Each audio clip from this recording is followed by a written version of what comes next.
Hello po mga kababayan, ako po si Cleo Biakino, your QuickBooks trainer.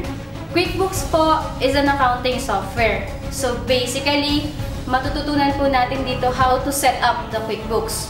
First, how to create a company file, getting around in QuickBooks, setting up chart of accounts, and then setting up items, jobs, vendors, and customers. We will also discuss bookkeeping here.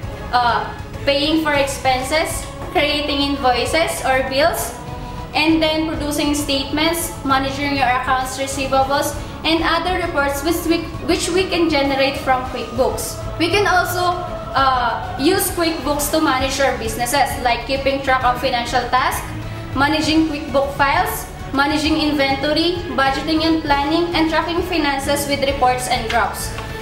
We have also QuickBooks Power, which includes banking online using QuickBooks, configuring preferences to fit your company, and then integrating QuickBooks with other programs, and then keeping your QuickBooks data secure. Aside from that, we have other topics, which includes importing and exporting data, and then doing business internationally, which is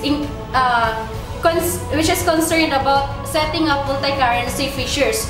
And then aside from that, we have payroll and employees.